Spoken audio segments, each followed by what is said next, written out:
আগে দেখে থাকবেন 90 দশকের আগে যে কম্পিউটার টাইপ প্রিন্ট করতে পারতো, ফোন ঘুরাইতে পারতো 1980-70-এর দিকে, টেলিফোন ঘোরানো, তার একটা চাকরি থাকতো। তার কাজ কি?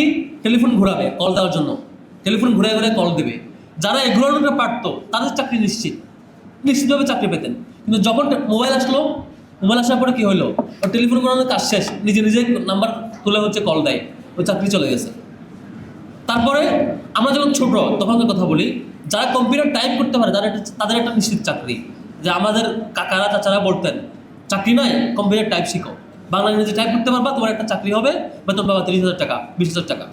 কিন্তু বর্তমান যুগে এসে যে বেচারা বলে যে আমি কম্পিউটার টাইপ পারি, আমার চাকরি দেন, তাদেরকে চাকরি দিও না। কারণ এখন আপনি ভয়েসে বললে, এআইকে যদি একটা 1 ঘন্টার অডিও দিয়ে দেন, যে এআই ক্লাউডে দিলেন, জেমিনিরে দিলেন, যা যেগুলো বর্তমান প্রচলিত এআই আছে, তাকে একটা পুরো অডিও দিয়ে দিলেন, যেটা হচ্ছে আমার ক্লাস রেকর্ড, 1 ঘন্টার ক্লাস, তুমি একটু এটা আমার লিখে দাও, সে দেখবেন পুরোটা একদম ট্রান্সক্রিপ্ট লিখে দিচ্ছে আপনাকে। তার মানে টাইপ রাইটারের কাম শেষ। ইভেন আগে মিটিংয়ের রেজুলেশন লেখা একটা বড় ইয়া ছিল, যে একজন বিশেষ লোক যে হচ্ছে মিটিং রেজুলেশন লিখবে। এখন বড় বড় অফিসে কী করে, রেকর্ডার চালায় রাখে, মিটিং পুরোটা রেকর্ড করে, করার পরে ওই এআইকে দিয়ে দেয়, এআই হচ্ছে পুরোটা রেজুলেশন লিখে ফেলে, কে কী বলছে না বলছে। ওই চাকরিও গেছে। এখন আগে HTML এর কাজ যারা পারতো, ওয়েব ডেভেলপমেন্ট, তাদের একটা চাকরি নিশ্চিত ছিল, সে একটা ওয়েবসাইট ডেভেলপ করতে পারে। এখন এমন হয়েছে যে আরও অ্যাডভান্স লেভেলের ওয়েবসাইট এআইকে বলে দিলে, পেইড প্রিমিয়াম যারা ইউজ করে বলে দিলে যে আমরা এই ফরম্যাটে অমুকের মতো করে একটা ওয়েবসাইট রেডি করে দাও, দেখবেন আপনার রেডি করে দিচ্ছে।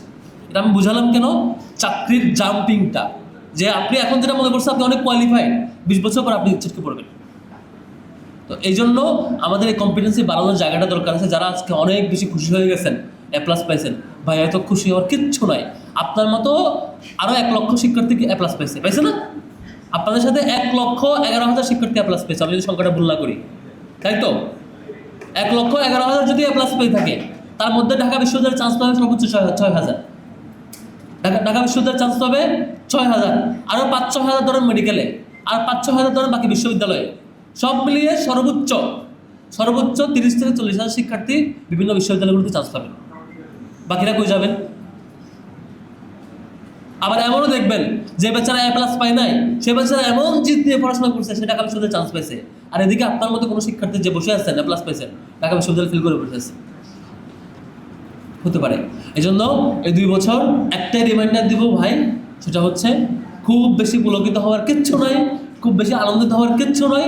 আপনি একটা বড় লড়াইয়ে পা রেখেছেন মাত্র। এই লড়াইয়ে আপনারা জিততে হলে এখন থেকে সিরিয়াস হইতে হবে।